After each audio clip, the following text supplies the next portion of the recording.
Assalamualaikum warahmatullahi wabarakatuh.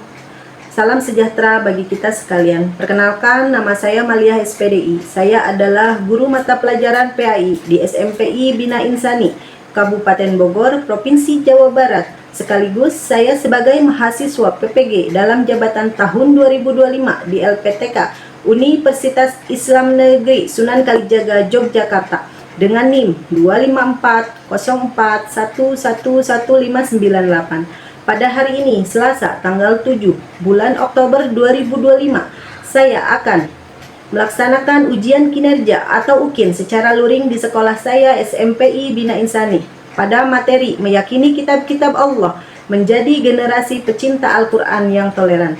Berikut ini ujian kinerja saya. Selamat menyaksikan dan terima kasih. Assalamualaikum warahmatullahi wabarakatuh. Waalaikumsalam warahmatullahi wabarakatuh. Apa kabar semuanya? Alhamdulillah, luar biasa. Allahu Akbar. Tepuk semangat. Semangat. Baik anak-anak, terlebih dahulu kita berdoa dulu yang akan dipimpin oleh Mahisa. Silakan Mahisa. Kita hidup di kolom sudah.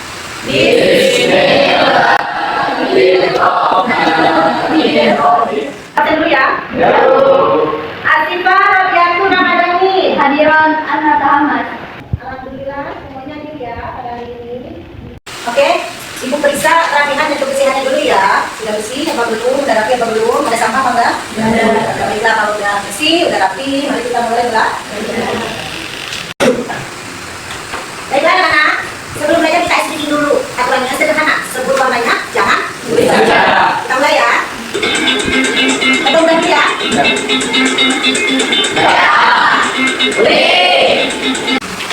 Sebelum kita lanjut ke materi selanjutnya, terlebih dahulu Ibu akan mengenalkan materi yang minggu lalu, yaitu tentang Jalala. Ada yang masih ingat tentang Jalala itu apa? Saya Bu, Apa Manisa? Silakan. tentang Jalala adalah orang yang terdapat kepada Allah dan Allah. Nah, itu Jalala ada dua yang kita nafsu. Betul sekali. Jadi Ibu mengingatkan kembali bahwa dalam Jalala itu kalimat yang ada pada lafaz Allah.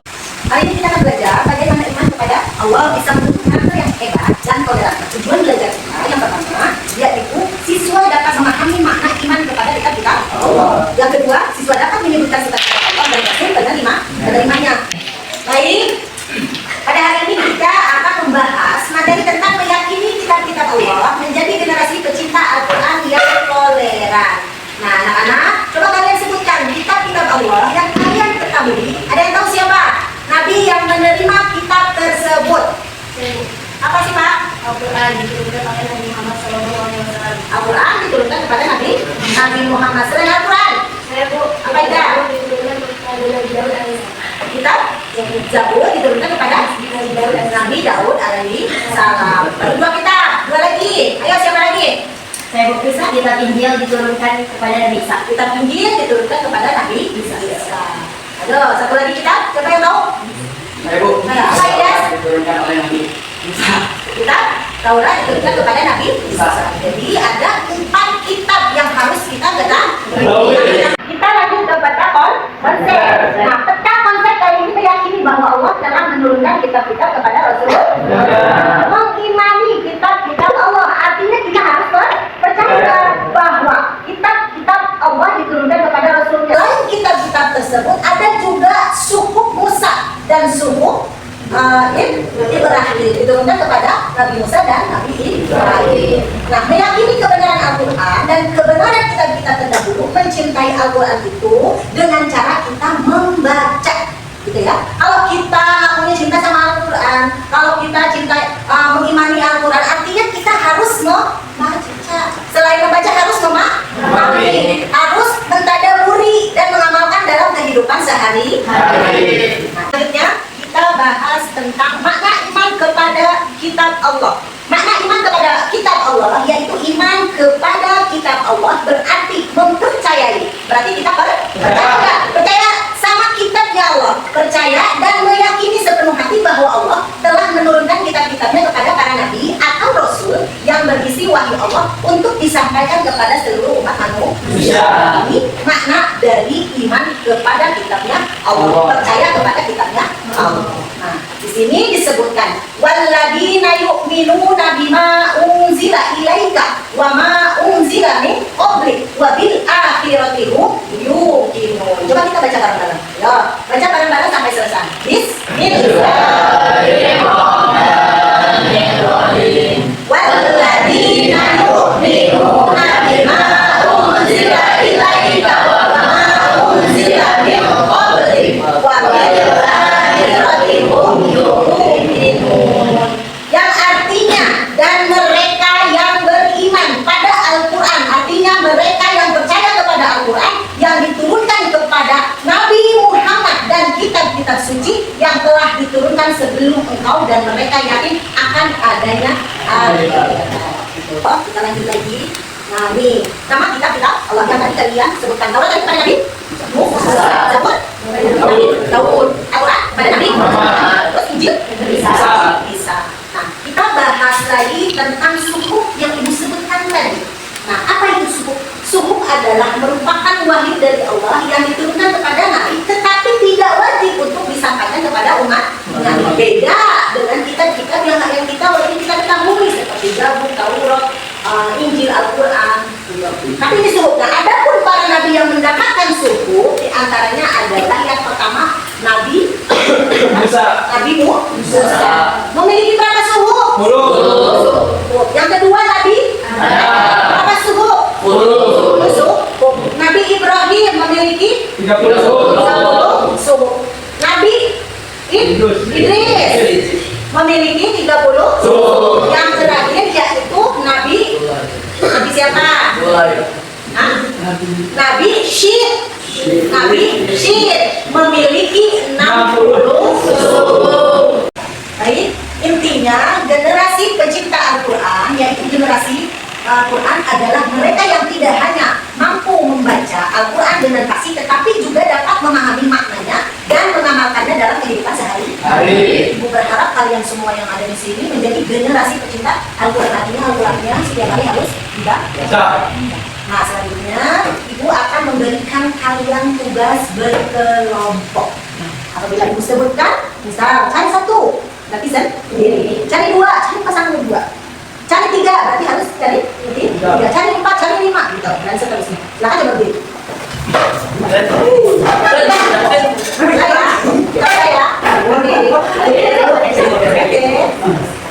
Cari 1 sendiri. Cari 1 sendiri berarti. Siap-siap. Cari 2. Cari 3. Berarti itu kelompok kalian. Oke, sesuai yang tadi. Kelompok 1 berarti Fitri, Syifa sama Hendra. Silakan nanti kerjasama ya. Kedua Ama, Aida dan Sultan. Kelompok 3 berarti Ilyas, David sama Nisa. Kelompok yang terakhir itu kelompok 4 berarti Yeni, Mahesa dan Rizky. Baik, setelah sesuai dengan kelompoknya masing-masing, seperti yang ibu bilang minggu lalu bahwa kalian harus membawa HP. Semua udah bawa HP? Udah bawa HP masing-masing? Udah, alhamdulillah ya. Nah, tugasnya adalah kelompok 1 ibu tugaskan tentang kitab Taurat, kelompok 2 tentang kitab Zabur, kelompok 3 tentang kitab Injil, kelompok 4 tentang kitab Al-Quran. Nah, tugasnya yaitu membuat poster dari Canva. Paham semuanya? Ya. Ayo silakan kerjakan tugasnya.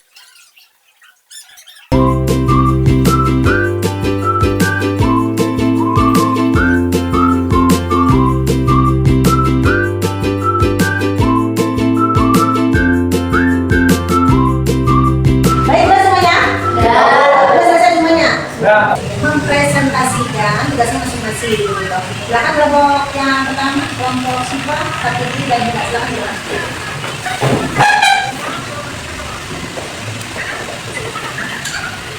Silakan kelompok 1 mulai.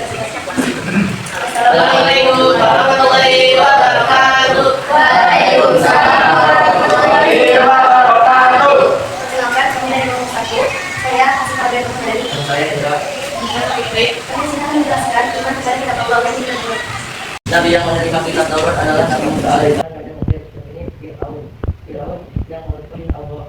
Laut merah terbelah, utai Nabi Musa menghantarkan kepada Laut dari ia kakinya bisa lewat.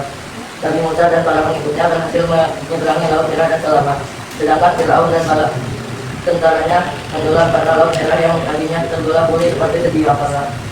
Dikutip dalam pengatur ilmu Tauhid 2012, saya Mujamil Alpan dan Sulam Taurat diturunkan kepada Nabi Musa di Bukit Sinai atau Sinai. Meski pada abad ke-12 sebelum Masehi di Gunung Sinai, Nabi Musa berpuasa selama 30 hari dan kemudian disempurnakan dalam 40 hari. Pada momen inilah Nabi Musa menerima wahyu dari Allah yang penting kitab Taurat sebagai petunjuk untuk Bani Israel. Bahasa kitab Taurat dari Ibrani, bahasa ini digunakan oleh Bani Israel atau kaum Yahudi untuk berkomunikasi sehari-hari. Allah dalam surah Al-Mu'min ayat 29 dan 30. Dan sungguh kami anugerahkan kepada Musa kitab Taurat agar mereka Bani Israel mendapat petunjuk. Dalam surah Al-Mu'min ayat 29. Dimulai dari Musa tahaan beliau tidak berjudul iman kepada para rasul dan tidak suci dalam mengenai 20. Baik, sekian presentasi dari kami. Kami buka sesi tanya jawab. Bagi kelompok yang ingin bertanya silakan. Ada yang mau bertanya? Silakan. Saya Sultan dari kelompok 2 yang bertanya apa saja perintah Tuhan sebagai petunjuk bagi Bani Israel. Baik, ini menjawab pertanyaan dari Sultan. 10 perintah dalam Taurat, kewajiban mengesahkan Allah, larangan menyembah berhala, larangan menyebut nama Tuhan dengan sia-sia, membersihkan hari Sabtu, membakar orang tua, larangan membunuh, larangan berzina, larangan mencuri, larangan bersaksi dusta, larangan menginginkan milik orang lain. Paham sudah? Paham? Baik, bagaimana Sultan pertanyaan sudah dijawab? Baik, jawabannya sudah cukup. Terima kasih. Terima kasih untuk kelompok 1 presentasinya cukup bagus dan wawasannya juga cukup menarik ya. Silakan tutup dengan salam presentasinya. Assalamualaikum warahmatullahi wabarakatuh. Waalaikumsalam warahmatullahi wabarakatuh. Kembali di tempat, tepuk tangan untuk selanjutnya yaitu kelompok kedua. Itu kelompok Aida, Ama, dan Sultan. Ibu persilakan untuk kelompok kedua untuk maju ke depan.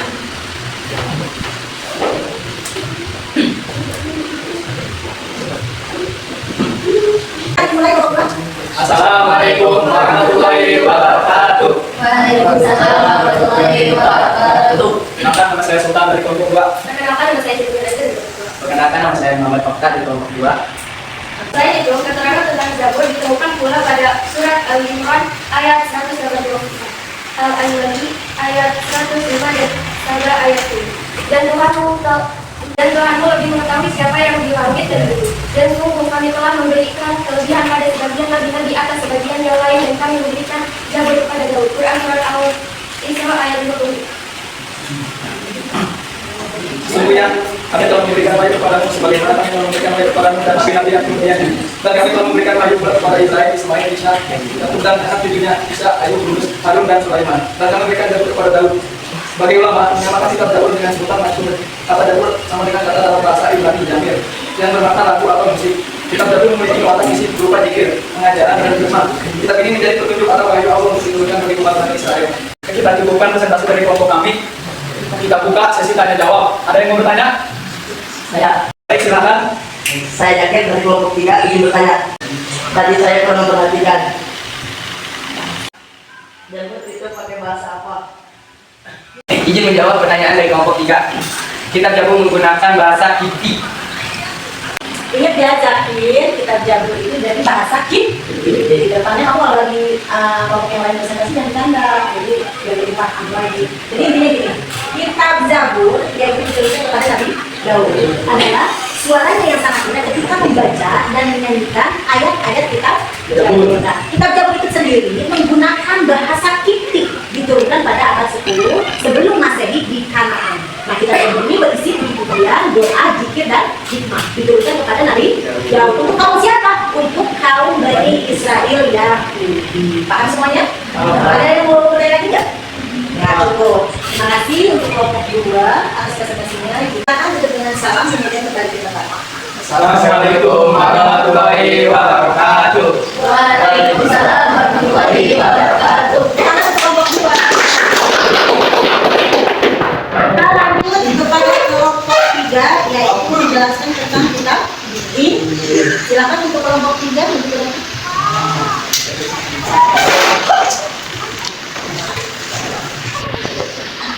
Boleh? Assalamualaikum warahmatullahi wabarakatuh. Waalaikumsalam warahmatullahi wabarakatuh. Perkenalkan, saya dari kelompok 3. Nama saya Anissa Linda. Saya Muhammad Ilyas dari kelompok 3. Perkenalkan, nama saya Jakir dari kelompok 3. Di sini saya akan menjelaskan kitab Injil. Kitab Injil merupakan wahyu yang diberikan oleh Allah Subhanahu wa taala kepada Nabi Isa alaihi salam. Dalam Al-Qur'an disebutkan bahwa Allah Subhanahu wa taala menurunkan Injil sebagai panduan bagi umat Bani Israel untuk meluruskan jalan hidup mereka. Setelah sebelumnya Allah telah menurunkan Taurat kepada Nabi Musa alaihi salam. Injil berisi ajaran moral, ibadah dan nilai-nilai kemanusiaan yang sangat menekankan kasih sayang, keadilan dan kedamaian. Tujuan diturunkannya kitab Injil. Kitab Injil diturunkan dengan tujuan untuk membimbing umat Bani Israel dan meneruskan kembali ajaran mereka. Sekian dari presentasi kelompok kami. Kami akan membuka sesi tanya jawab. Apakah ada yang ingin ditanya? Ya. Baik, izin menjawab pertanyaan dari Yeni. Tujuan diturunkannya kitab Injil adalah diturunkan dengan tujuan untuk membimbing umat Bani Israel dan meluruskan kembali ajaran mereka. Bagaimana ini sudah terjawab pertanyaannya? Sudah, terima kasih. Ada yang mau bertanya? Enggak. Terima kasih untuk kelompok 3 presentasinya. Silakan tutup dengan salam kembali kita. Assalamualaikum warahmatullahi wabarakatuh. Waalaikumsalam warahmatullahi wabarakatuh. Lanjut kepada kelompok lagi yaitu kelompok 4. Bisa Yeni Restu sekarang.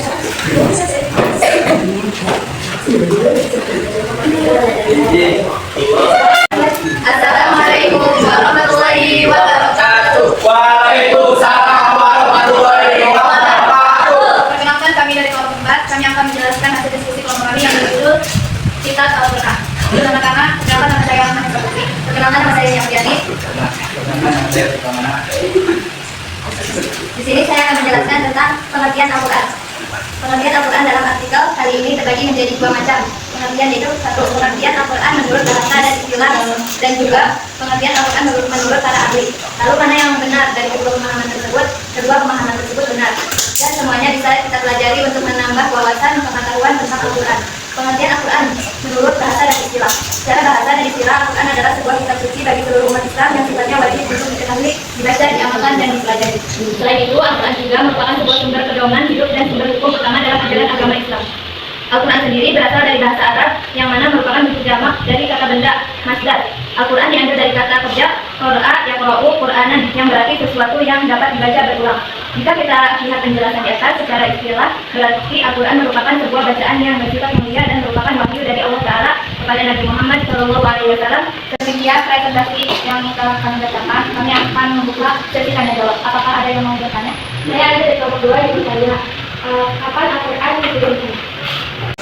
Baik, ingin menjawab dari pertanyaan dari Aida. Tadi memang tidak dicantumkan.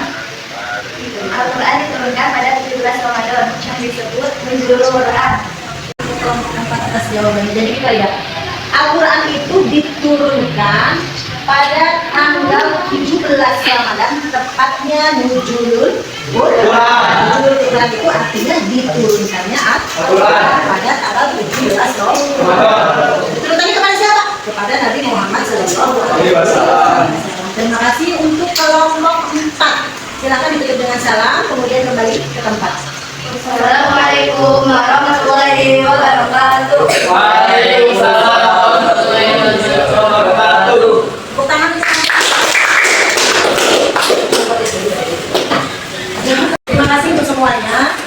Untuk presentasi dari kelompok 1, 2, 3, dan 4 cukup bagus, cukup menarik, pasangan cukup menarik, gitu kan. Ucapkan terima kasih kepada kalian. Jadi gini, intinya dari presentasi kalian semua ini, kita menjelaskan tentang kita yang wajib kita ketahui itu ada 4 tadi.